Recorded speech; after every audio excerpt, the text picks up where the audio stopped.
office. I guess I'm at the. Hey, this is Sports Slaw with Lomas Brown, the pro. And Deb Schneider, I'm the prof. And together, we're the pro and the prof.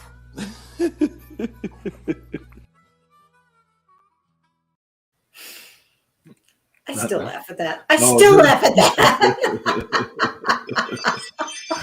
Oh my goodness. I know. So how are you, Deb? How's everything going? How I'm you doing? Good. Yeah, it's been a few weeks since we were able to get on, and we've got NFL draft, we've got NCAA changes. This is going to be fun. Yeah, it should be a lot of fun. A lot of things happening in the world of sports, especially the gridiron. So it'd be good. Yeah. Let the festivities start in about 2 days. It'll be a new draft class coming in. So it'll be exciting for a lot of teams this year. Yeah, I think so. And the Lions, looking forward to number 2 here. Yeah. We'll see what happens. I don't know what they're going to do. They kind of hush. I don't know. It's just kind of tough, especially if Aiden Hutchinson gets picked first. Just what they're going to do. That's the big mystery. I know what I would do, but I don't know what the Lions are going to do. Okay. Shall we get started? We've got 2 great guests tonight. We've got Jehuu Caulcrick and we have Bill Keenist, and I think we've got plenty to talk about. Yeah. There they go. There they are.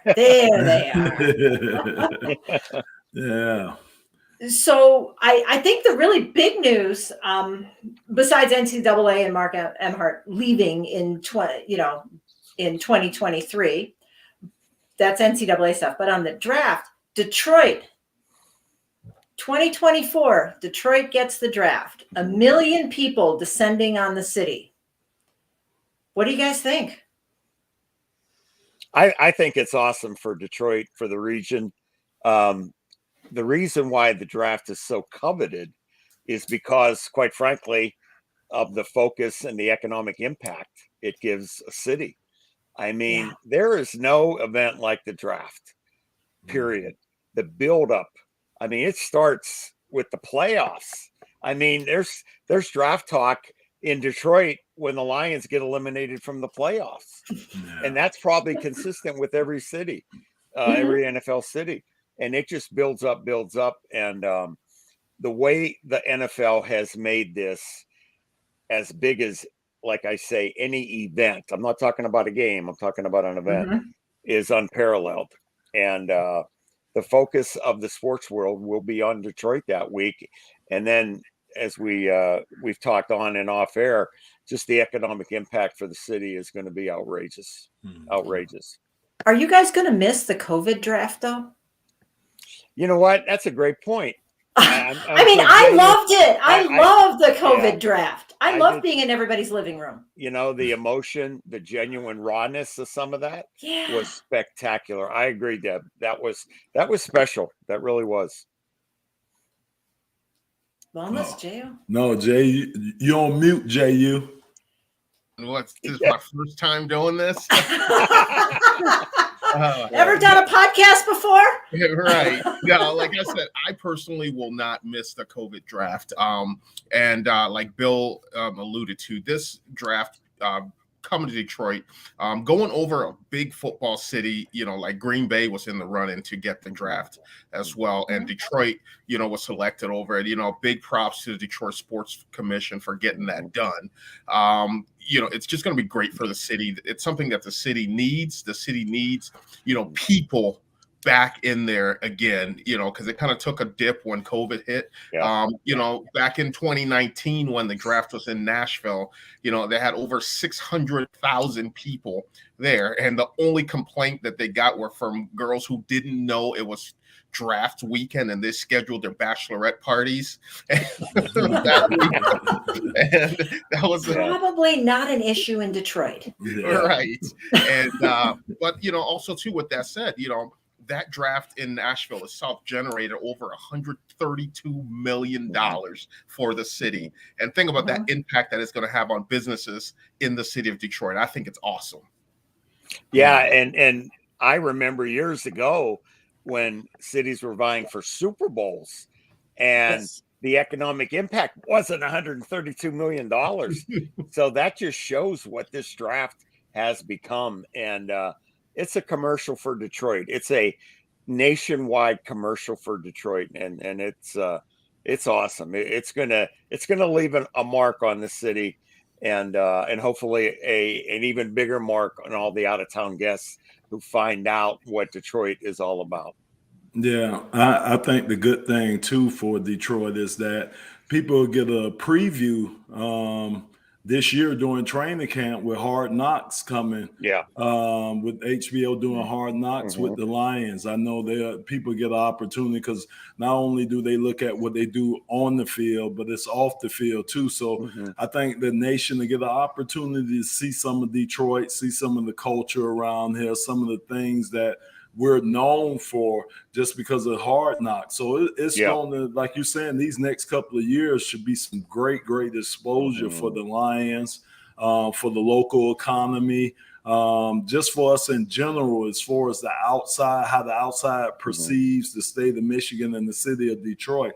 I think they get an opportunity to see what we see living here, that it's a great place to be. Yeah, I think you're right, Loman. I remember so vividly when the Super Bowl was here after the '05 season, and I was in Atlanta when the Super Bowl was awarded to Detroit. That's where the league meeting was, and it was awarded to Detroit. And I worked those Super Bowls in the media center, so I'm dealing with all the national media. And initially, it was like, Detroit. I mean, the reaction, quite frankly, was not positive. But I'm going to tell you what. When that Super Bowl was over, the reaction was, gosh, I wonder when we're coming back. And that was universal, because the uniqueness about downtown, there's not many cities that can match up with all the venues in such a centralized location. And then you add the X factor, and that's the passion of our people, the sports passion, just the passion of being good to guests. I think there's a truth to that, and a pride factor. I mean, Detroiters are proud people. When you combine all those things, it's going to leave a wonderful mark on our out of town guests. Yeah, well, if they were excited at the end of the Super Bowl in '05, for it, think about all the renovation that's gone through the city and all that's going to come now. It's going to be even bigger. I had firsthand experience of it. I had some people come into town back in March for the NCAA wrestling championships held at LCA, and that was something that was good for the city. And those people that were from Oklahoma, and they're like, wow, I didn't know Detroit was like this. The kind of thing that you get. Even me, when I moved back to Detroit, I went to Michigan State, like an hour and a half away, but I didn't think Detroit. And then I moved there. I was like, wow, this is a really cool city. Well, I like to think we have a very, very good sports commission too. Because think about some of the events that we've gotten over the years. Starting that, Bill, you go back with the Super Bowl. We gotten some NCAA basketball tournaments here. Like Jay, you just said, the wrestling tournaments. It's a lot of things that the sports commission, and it's made up of a lot of different people, strong people in our community, well-known people in our community, but they do a great job. They do a great job. If we not the finalists all the time, we're in the running for some big event coming here. So that's a testimony not only to what you were saying about the people here, the culture here, our demographics, our geography of where we're located at. But I think we got one of the best sports commissions out of all the sports commissions in the city in different states, because they're the ones that get these big events or these big venues to come to Michigan, to put their eyes on the city of Detroit and possibly have their events here. So they do a great job. They really do. Yeah, and something that goes over us is that they also, back on the props for the Sports Commission, 2020, we're supposed to have the hockey championships here, but obviously that was shut down by COVID, and that was going to be something that was going to be huge, economic impact for the city. So basically, we put on a really good party. Yeah. Yeah. That is true. Yeah. Mhm. Yeah. But being a guy that's not from here, I will say though, people are gonna get you guys are all gonna get mad at me right now. But Coney dogs are overrated. I'm with you, Jay. I'm kind of with JU. You're To with be me? honest with him, I'm Thank kind you. of with him. I'm kind of a little with him on that, man. Thank I you. know. Yeah, so I can't even get mad at you about that one, JU. Yeah, but you guys are native Detroiters. I know. Raised- That's raised- true. That's true. raised Well, in a actually, is black anybody a community native right Detroiter? now. No. None of us No. are. No.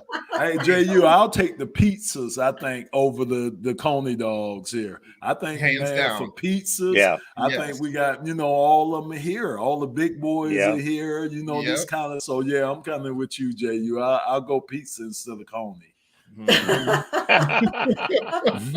you Although, Lafayette versus American. Yeah. That is a really, really good rivalry. That's Yeah, right. yeah, that's a cool story with it Yeah. there. But yeah, It is. It is Yeah. great. Yeah.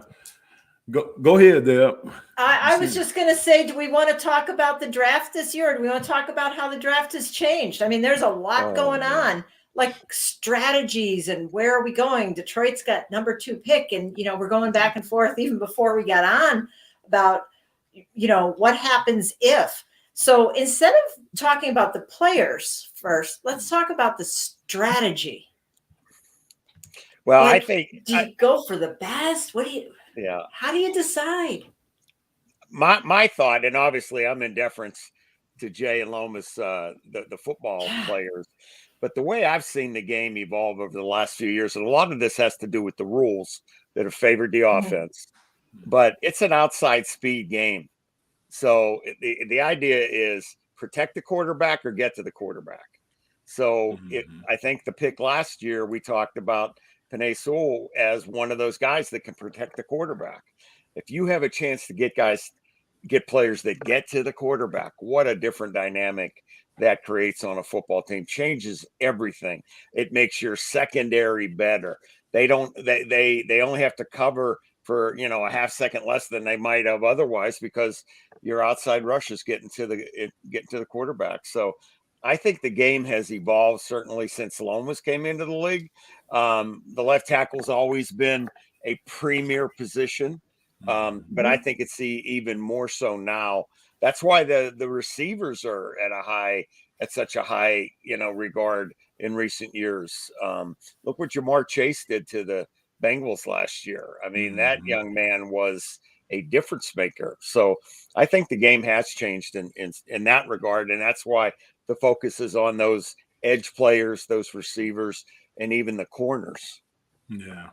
And I do think, Bill, that's why you see this different type of quarterback now. Yeah. They're all looking for these mobile quarterbacks, quarterbacks that can get out of the way. They're not looking for the statutory Tom Brady's anymore. No. They're looking for guys that they can run RPOs with and guys that they can get on the edge and kind of threaten those defensive ends. Yeah. So I do think that everything, I agree with 100% with what you're saying, because guys could get to the quarterback now. They got to get quarterbacks that can get out of there now. That helps the offensive linemen and everything. And you're right, receivers, all that kind of go hand in hand. So because you could see Malik Willis, who's projected to be the first quarterback drafted this year. And what they say about this young man is that once he gets in, when he's drafted, he would be the third best running quarterback in the league once he gets drafted.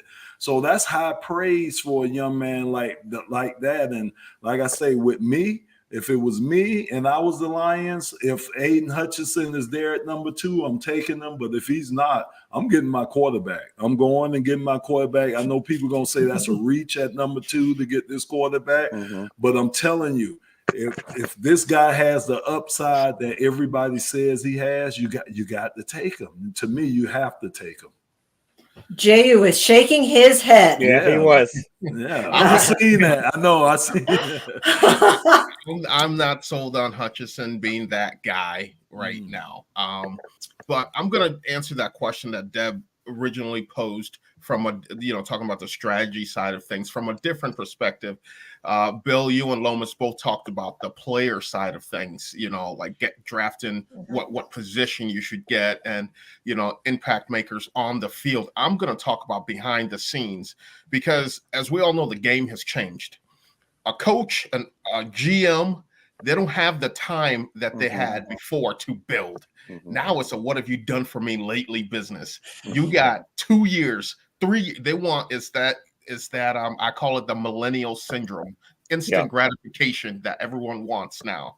You don't have time to build a culture. That like not every team owners like the Rooney family. They're not gonna give a coach the opportunity to build. So these GMs, they have to be in there now saying, what can we do? I think that's where the biggest game is played on draft day. It's in those war rooms. I know teams that have it set. They have, I know just talking to some people in Buffalo with the Bills, the draft board set. They have practices, kind of like debate practice, right now. What happens if, this is our draft board. What happens if this guy goes? Then what do we do? They practice all that stuff now because the pressure is so crazy now on these GMs and on these coaches. And we talk about that. We were just talking off air about it, with the way that the game has changed with betting, the fan pressure on teams and everything like that. So I think, that's, where the game's played really there. I think that's a great point. And Jehuu is absolutely correct. I mean, if you look at the average tenure for head coaches in the last 10 years compared to 20 years ago, it's probably half, because of exactly what Jehuu said about and I mean, the Lions fire Jim Caldwell, who won 3 out of 4 years. I mean, he's the most winning percentage-wise coach in team history. So, but I do think the Lions may be a little unique because of the 6-year contract that Dan Campbell got. But you're right, Jay. You going into the draft, there better be a clear understanding. If we take this quarterback early, understand. But I love what Lomas said too. If he's there at 2, you take him, and not necessarily that I'm saying that that's the quarterback, but if you were willing to draft a quarterback at 20, okay, why wouldn't you be willing to draft him at 2?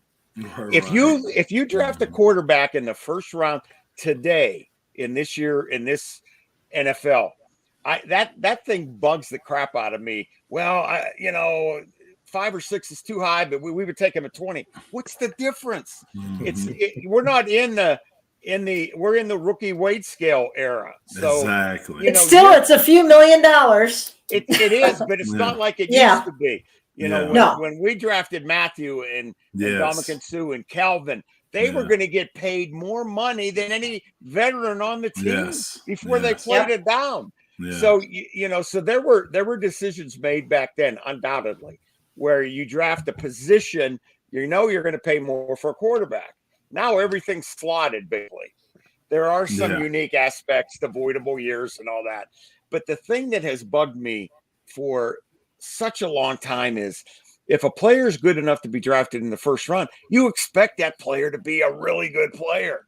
So what's the difference? Believe in what your eyes tell you. Believe in your heart and your gut what you see. Don't let the outside noise impact where you pick a guy or where you don't pick a guy. And that's what happens, Bill. Like you're saying, it's right now, it's a whole bunch of noise going on in the league about this and that. And the bad part is they put out negative stuff about a player, and a lot of times that stuff isn't true just so he can drop, just so they could get him at a certain position or get him at a certain pick and stuff. And a lot of this stuff is unfair. That a lot of these young kids, we got to remember, they still young kids coming into the league that they go through or they're subjected to. So, to me, like I say, if Malik Willis is your guy, and like I say, don't listen, like you saying, Bill, don't listen to the outside noise. No. Take him and hold strong to your conviction. Right. Lomas, Right. you're talking about putting negative stuff out there, and Yeah. also going back to strategy. How many negative things do you think are coming from other teams? Just so they don't get, someone doesn't get the guy Absolutely. they want. No doubt. Absolutely. Yeah. Absolutely. Look at what happened to Laramie Tunsil a couple years Right. ago. Yes. The eve of the draft, that picture comes out. There was that Right. wasn't a coincidence or an accident. That was planned. Yes. And that's why, as a team, you have to be strong to your convictions. You have to believe in what you believe or what you say you believe. And you can't let the outside factors, because that's when you make a mistake. But Yeah. as Jehuu said, Mhm. teams know right now, certainly the teams in the top 10 with all the variables that what could happen prior to their pick, they have, with a rare exception, they know exactly who they're going to pick and why they're going to pick them. And the one thing I will also add, I think Jay, you mentioned it, and with respect to quarterbacks today, I believe the game has changed in many respects because of the evolution of all the 7-on-7s that kids start in middle school, high school. College is so wide open. I mean, I never thought in my lifetime, my career, that the NFL would be taking stuff from college ball, but that's what's happened. So Yeah. I think that the players are more prepared, the wideouts, the quarterbacks in particular, for the more wide open offense. And I mean, look what Joe Burrow did. I mean, gets to a Super Bowl in the second year. Russell Wilson. I mean, Patrick Mahomes. It didn't take those guys very long to get it done. But I think a part of that is where they came from, going back to even the high school days. Don't forget Josh Allen. Yeah, absolutely. Yeah. Spoken like a Bills Mafia. Yeah. Yeah. But you're 100% right, Bill, with the way that the game has changed. I see it working in this industry that I'm in there with Zenith, but the game has totally changed. And you just look at it this year. This year's draft class, it's heavy in wide receivers. Yeah. I would say that this group of wide receivers are guys that can go in and make an immediate impact. And that's what's happening now in the league. Is it doesn't matter if you're a 7th round wide receiver, you can go in and make an impact because they're rolling these guys through, because the game, like you said, is played on the outside now. And so these guys, you can go, you run a go route, you're tired. Hey, the next guy's going to come in. Teams are starting to keep 6-7 wide receivers on the roster, when back in the day that was like absurd and unheard of. They'll keep 10 linemen, 5 running backs, and maybe 4 wide receivers. But now they're keeping these wide receivers because that's why the game has evolved to. Yeah. Lomas, you remember the run and shoot. I mean, when we hired Mouse Davis and June Jones, we turned the league upside down a bit. We didn't have a tight end on the roster. That was sacrilegious back then. I know. But you look at fullback either, right? Yeah. I don't think we had the fullback. No. So there's concepts. And you know what, Norm? I'll tell you something. I was watching highlights, and you'll remember the game, unfortunately. Remember the game we played against Washington? We had the huge lead, and they came back. I mean, we were up 38-17 in the second half, and they came back. And Rodney was our quarterback. He got hurt in that game. But we ran 2 RPOs for touchdown in that game. We did. And I'm looking at this. I'm like, oh, my gosh. But Rodney rolled out, and he had the run-pass option. I think he pitched to Barry on one, and the other one he took it in. So, there's concepts from every era of football, and it's what's working today that you see. And what's working today is that outside speed game. Yeah. And I mean, it's funny you say that, Bill. That was a game where the defense actually played more plays than we played on offense. And normally it's always the offense play more play. But you're right. We scored so fast. Oh, I know. To the defense was out on the field a lot. I remember that Washington game. That was an ugly game, Bill. Oh, that was ugly devastating. Ugly game. And I remember one series we had the ball. Bob Galliano was in a quarterback replacing Rodney, and Bob was just running the plays that were called, right? Yeah. And we had one series in the fourth quarter where we did not take a minute off the clock. Wow. And Washington scored with 11 seconds to go. Jeff Rutledge on a quarterback draw. He never ran that far in his life. Oh, But, my goodness. I think it was like 10, 11 yards. And Phil then remembers everything. I know. Well, I mean, he can do play-by-play of I any know. game. I know. 1976. I When know. But yeah, that and then you remember, Loam, the next day, Monday after the game, Barry carried the ball, I believe, 10 times for 145 yards. He had a draw play early in the third quarter, went like 45 yards to the house, and somebody, one of the writers, Mike O'Hara, might have been Mike, sees Mouse Davis in the offices. It says, Mouse, Barry carried the ball 10 times for 145 yards. Do you think maybe he should have carried more? And Mouse said, maybe he should have carried less. Oh my goodness! Mouse wanted to throw the ball. Oh, I know. So yes, that I think that game was the beginning of the end for Mouse. Yeah, because that was his last year. But yeah, wow. Yeah. Okay, guys. I was just gonna say, Deb, even from the standpoint of these players, I'm just happy the NFL or these players have another opportunity now with the USFL around. Yes. Yeah. The XFL coming back. Because before we other than Bill, and Jehuu, when we had the European League or the I'm not that NFL old. Europe. Oh man, come on, Jehuu. That wasn't that long ago. My goodness. But they had NFL Europe, and that was an opportunity for these guys to try to get an opportunity to get on the team. But I'm just happy now they have more, more ways of trying to catch the eyes of the scouts, catch the eyes of some of these teams, and possibly get on the team a little later on if they don't get drafted. I think one of the things that all of you have kind of mentioned and danced around a little bit is these are young kids. Yeah. And quite frankly, I'm a mom, right? The draft is awful. You're sitting there, you're waiting to be drafted. You're waiting. You don't get drafted. You don't get drafted where you thought you should have gotten drafted. Besides the money and the entertainment, what about, Jehuu, we've talked about this, and Lomas, we've talked about this, the mental health aspects of that. The camera's in your face. How do you react? How do you react if you thought you were going first and all of a sudden you're fifth? Or how do you react when you thought you were going to be drafted and you don't get drafted? And you don't get drafted. Not even Mr. Irrelevant. Yeah, and that's what Lomas said, why that makes so much sense with the USFL and the XFL.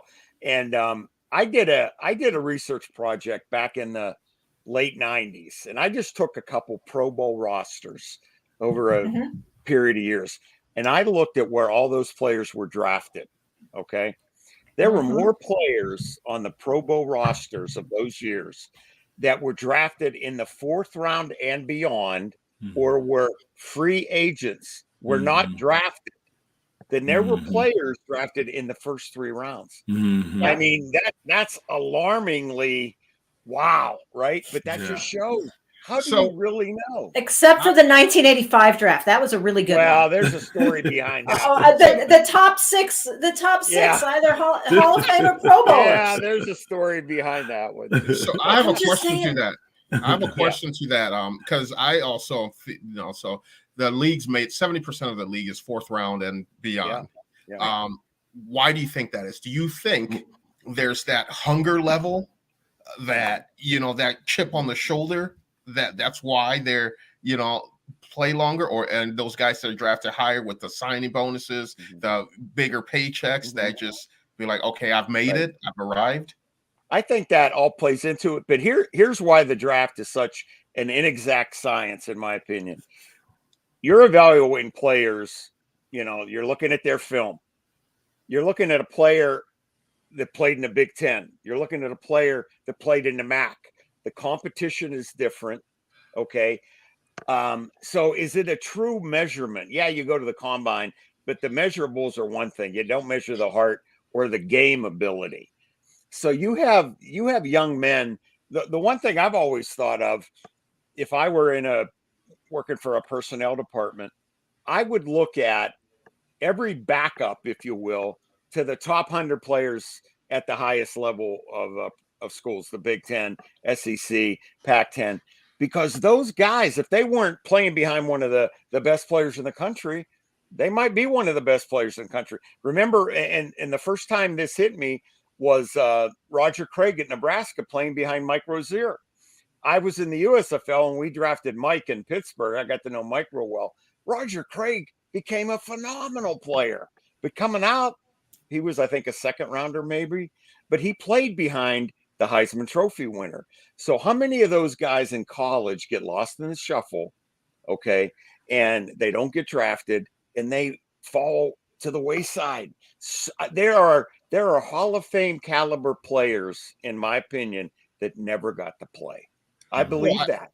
I think it's just it's all about being put in the right situation. That too, absolutely. Going to the right place that's gonna have faith in, because sometimes when it gets to that 6th, 7th round, you almost rather be a free agent. No doubt. You can choose where you go. That's very true. That's very true. How do you explain something like a Tom Brady or a Doug Flutie? I mean, they were drafted, 6th round for Brady. Flutie was 285th. Well, Flutie was a USFL player. Okay. Donald Trump signed him to play for New Jersey. He's sort of an X Factor type guy. Brady, I think, I don't recall exactly, but some thought Drew Henson was better than Tom Brady, and back and forth in his measurables. Everybody has seen the draft day photo of Tom, that has become iconic really in so many ways. But yeah, that is a good example. Well, I just think with Brady, I think goes back to being in the right place at the right time. Yeah, no doubt. Yeah, in that system that he's in. Yeah, Drew Bledsoe getting hurt at the time he did, and everything like that. Think about this, Kurt Warner. Okay, Kurt Warner. He goes to St. Louis Rams. Mm-hmm. What if the starting quarterback didn't get hurt in that preseason game? Mm-hmm. Does he ever become Kurt Warner? Lomas, we played the Rams the next week. Mm-hmm. We played them the following week. Who is certain that Kurt Warner will get the chance that he got? He was it for the Rams, and he got to play, and then the greatest show on turf. And like Jehuu said, right place at right time. That was the perfect place for him. But what if he never got that chance? Yeah. I bet you there's a lot of good football people that will tell you, you know what? He never would have had the career, because it is about opportunity in so many ways. And staying ready too. No doubt. A lot of times when you get your opportunity, you got to be ready to take advantage of it. A lot of guys don't take advantage of the opportunity that's given to them. So, like you all are saying, man, when you're given that opportunity, you got to take it. And, that's what Kurt did. That's what some of these greats that you hear about happen. And I do think, Jehuu, what you're saying, you're right, man. Once you get so late in the draft, you want to try to go to where you think is going to best fit you and where you think you could have the most talent at. And, a lot of times a lot of players get drafted. Look at some of these players that change teams and they're just like different players. Yeah. They're just like totally different players, so you're right. It's a combination of a lot of things that have to happen right for you, I think, for you to have a good and successful pro career too. Right. You guys want to hear a fun fact? Of course. So this year's draft, the Detroit Lions have the number 2 pick and the number 32 pick. We'll call that the Matthew Stafford pick, because that got it through the trade there. So with the Lions, this is only the 3rd time in draft history that the Lions are picking in the 30s. And both times it was 2004 and 2010 that they picked in the 30s. Do you know who they drafted? 2 running backs, Kevin Jones and Javid Best. Javid Best, wow. Okay. Wow. Yeah. That's terrible. That is. That's sad. Think about that, Deb. Oh my God. I didn't know that 3 times. Wow. That is. Ooh. So are we getting a running back this time? Kenneth Walker. Kenneth Walker. I think. Yeah. How about the Bills and Walker? Yeah. We're set. We're set. Yeah. Wow. But you do have to take advantage of those top 3 picks that the Lions have. You have to. Yeah. If I was the Lions, I'm like I said, I don't believe in Aiden Hutchinson's the guy, that the impact guy, right away, because the way, like we just talked about, that the league's going, it's now. Yeah. For them, I would trade the pick. Yeah. I mean, I in a perfect scenario, I agree with you. You got to have 2 to tango, obviously. Right. But I agree, and it goes back to what we were talking about earlier. If a team offered you, say, 15 and 18 for number 2, maybe the point evaluation of those picks don't add up. Like, you can't trade number 2. Well, why not? You're going to get 2 players that if you scout them right and you draft them correctly, are going to be studs for the next 10 years on your football team. So yeah, if you can trade back. I remember one year, the last time, I think, we had the number 2 pick going into and Lomas will remember this, going into the 88 draft. And behind us were Kansas City and the Raiders. And they both wanted Neil Smith, the defensive tackle. They wanted him in the worst way. So we danced with them both. Call Kansas City and say, hey, the Raiders may be wanting to trade up to get Neil Smith. Call the Raiders. Hey, Kansas City may want to trade up to get Neil Smith. So all we did, Kansas City was right behind us at 3. We flipped with Kansas City. They got number 2. We got number 3. And we got the 32nd pick in the draft, I think it was. Or the early second round, whatever. It was early second round. And we drafted Chris Spillman with that pick. So you can play. You have to know your competition. You have to know what teams are getting the outside noise and are more susceptible to the outside noise. I mean, there are teams, and in particular, there are owners that are going to listen to the outside noise, sadly, more than they're going to listen to their personnel people and their GM. I mean, look what Cleveland did with Johnny Manziel. I mean, there were people in that building telling them, don't pick him. We can't. Yeah. The owner got, and I think he's even admitted it. He got sort of blinded by all the noise. And they picked Manziel, and, what did he last, a year? I don't even remember. Yeah, man. That was a bad pick for them. Yeah. So you can't listen to the noise. Yeah.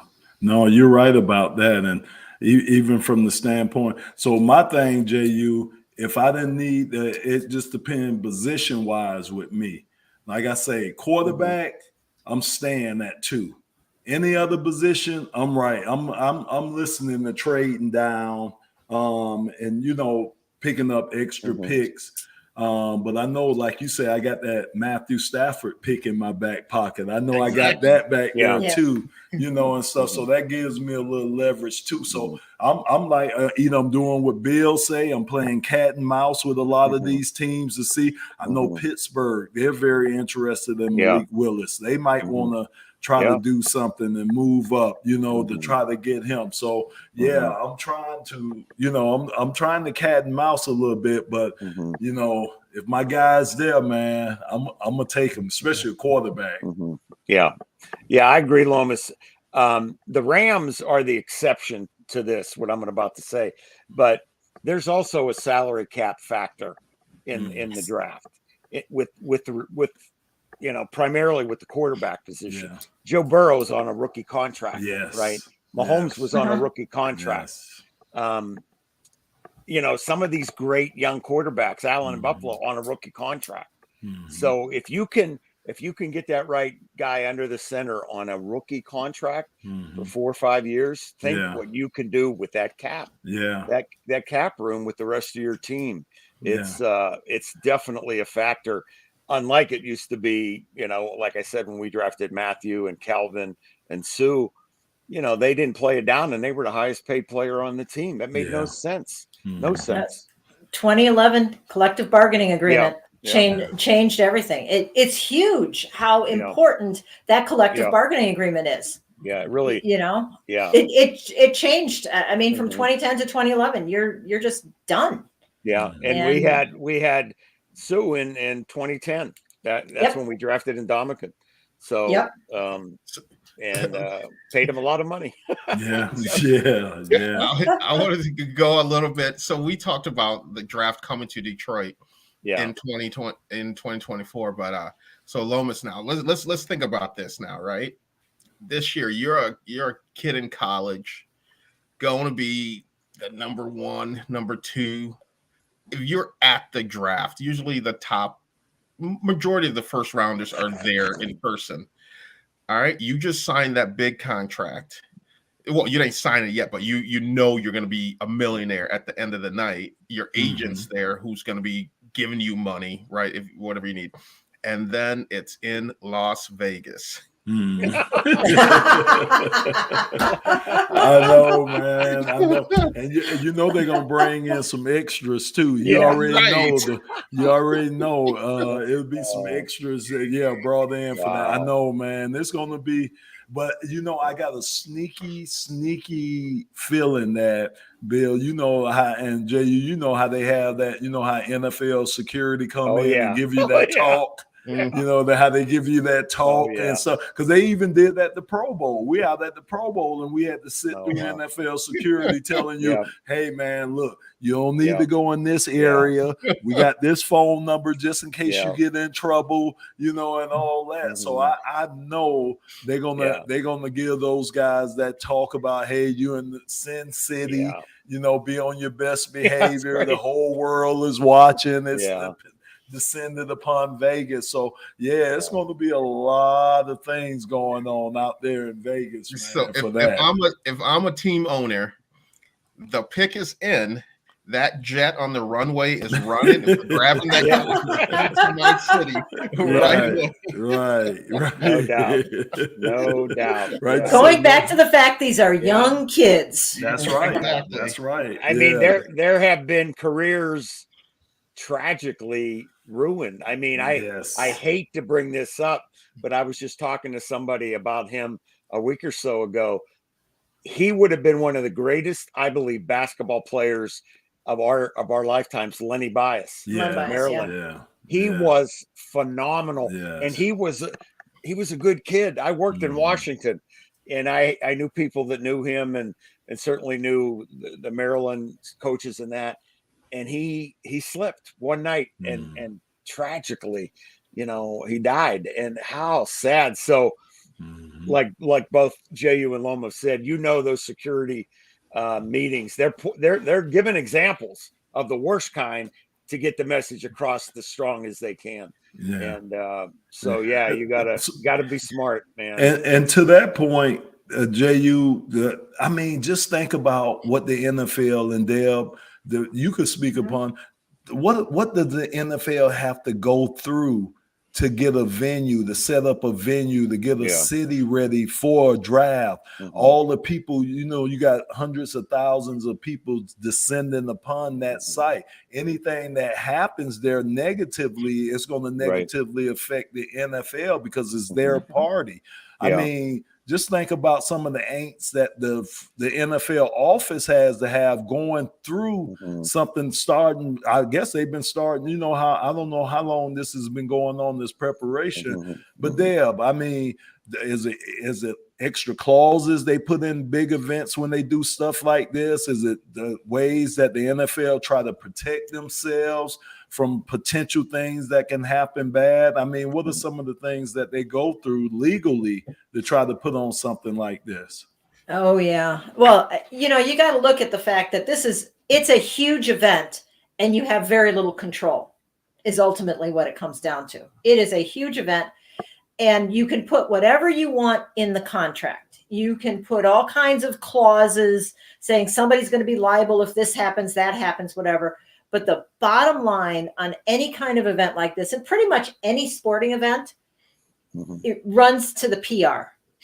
It's always what happens, because no matter what's in the contract, if something bad happens on camera, you're done. You know, so as much as protection, I think instead of, you put all the legal clauses in there, right? Mm-hmm. But I think realistically, you've got to do exactly what you're saying. You got to have those security guys right there. They've got to, like Jehuu said, you've got that jet running and you're whisking that kid out of there. You've got to make sure nothing happens. And especially nowadays, because I got my camera, right? Everybody's got their camera with them. Mm-hmm. And I can take that video and I can post it to social media in 10 seconds. Mm-hmm. And most of these kids are faster than I am on it. Yeah. Right. Teams, you gotta protect your investment. But at the end of the day, too, we can say all these protocols will be put in place, the PR, all the talking to and everything like that. But at the end of the day, these are 19, 20, 21-year-old kids. As my grandpappy would say, you can lead a horse to water, but sometimes when they get there, they still take a dump in it. I haven't heard that one. I like him. I like your grandpappy. I need to meet him.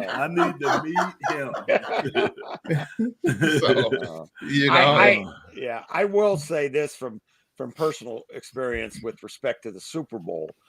The NFL protocols for events of this magnitude is as good as there is in the world for anything.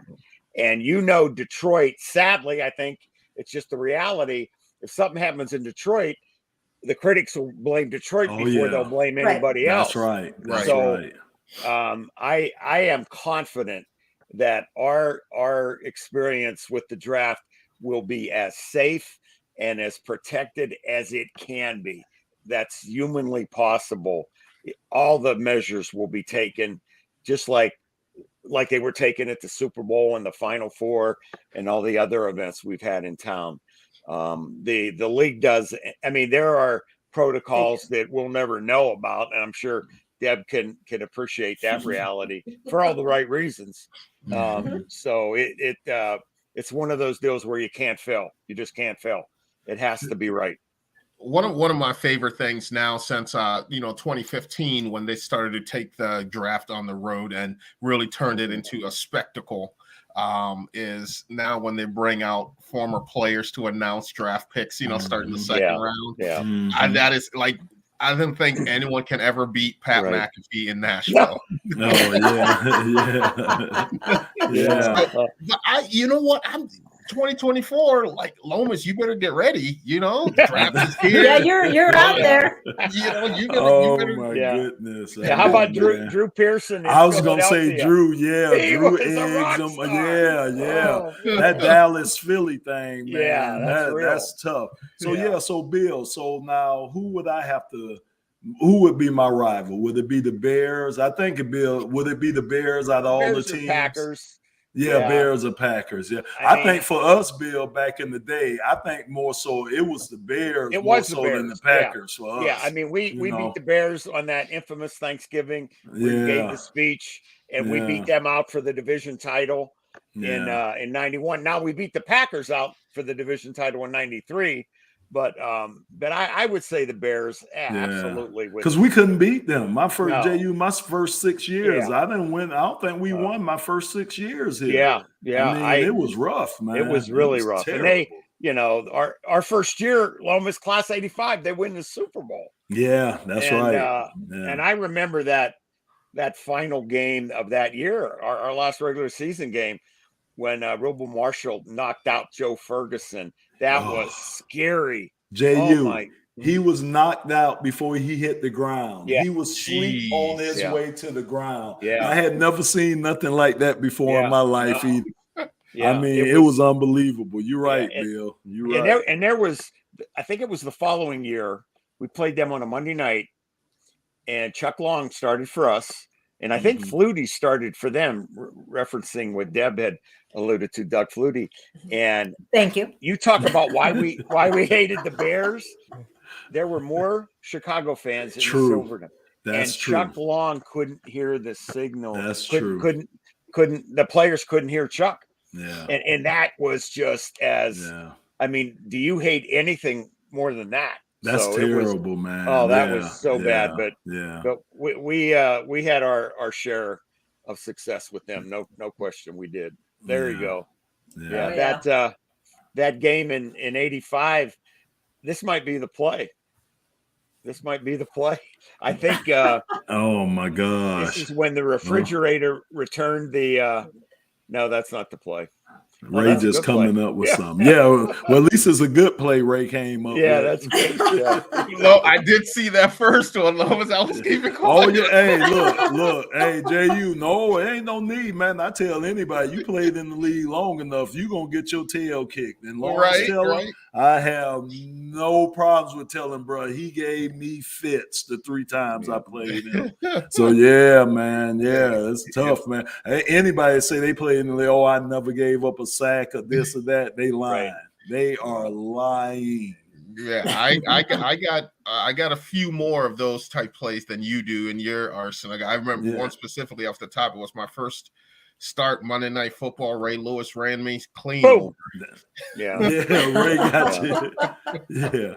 That was the play right there, JU. Look. Ooh. Yeah. Oh my gosh. Yeah, that was he was out before he was out. Yeah.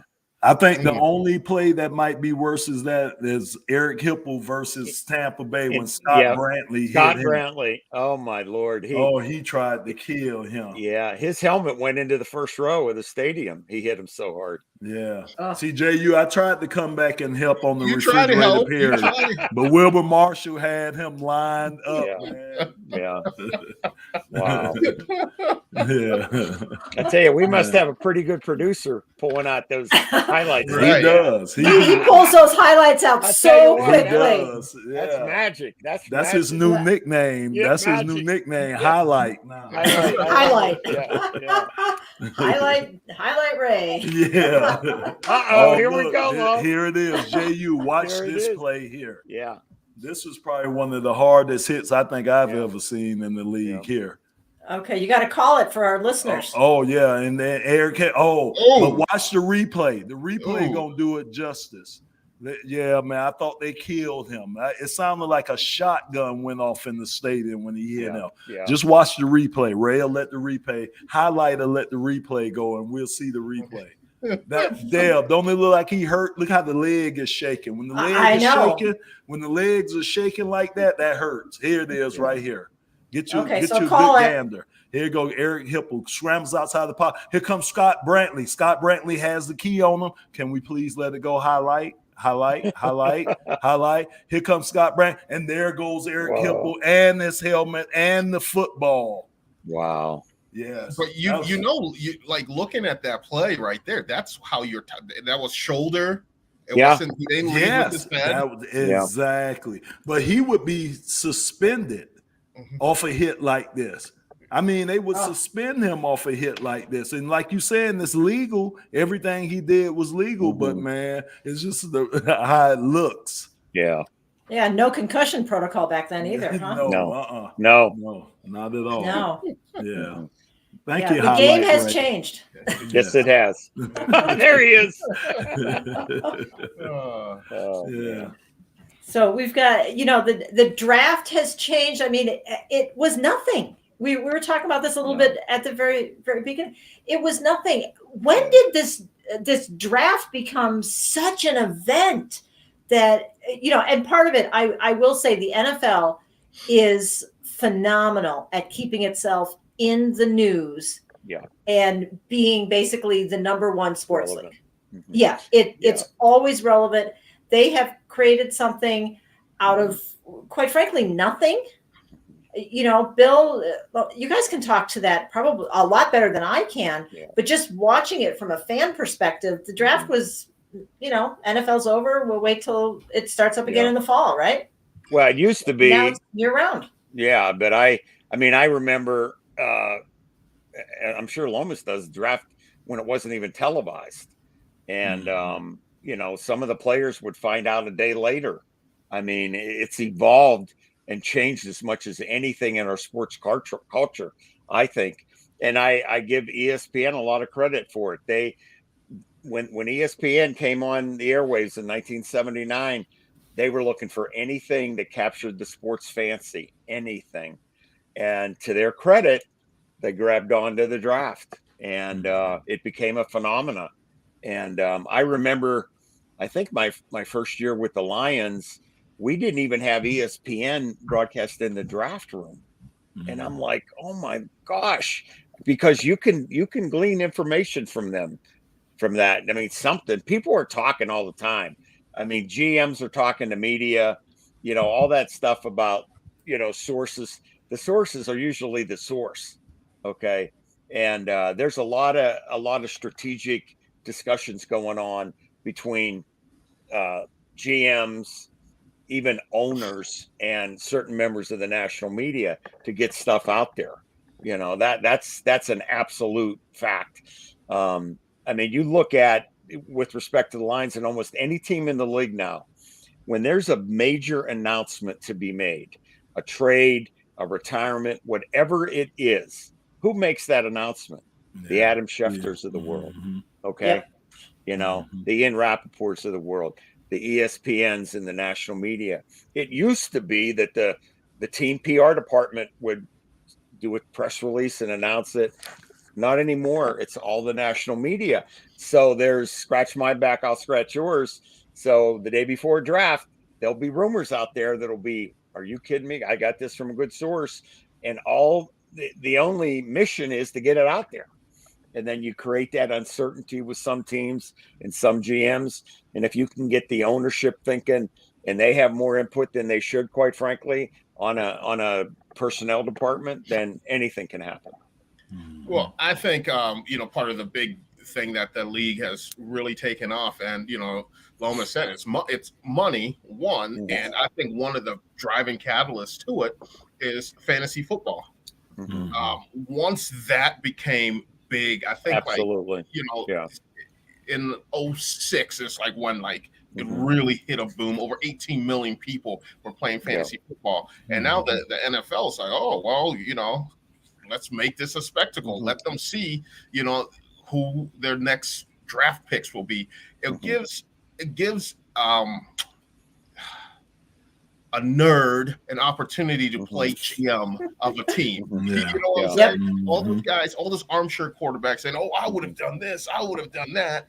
This is you're running your team now. And so it puts you in that, and now it turns to a year-round thing. So that's why they have keeper leagues, guys that you can keep, to go into the next season. So what are these guys doing? They're tracking them. They're watching the draft. If I'm keeping a quarterback, I'm saying, okay, this team needs to, draft a good lineman. They need to draft wide receivers so I can get the most out of my quarterback. So I think those are some of the driving factors that are making the NFL a year-round thing. Because let's say 5 years ago, no one cared. No one knew when the owners' meeting was. Now it's televised. Now it's everything. Yeah, there's no question. Fantasy football changed the paradigm. I mean, it created such a different reality for our sport. It created new fans. It gave current fans a different option with respect to watching the game, investing in the game. And I mean, all the fantasy football leagues have a prize at the end of the year, and it's usually money, right?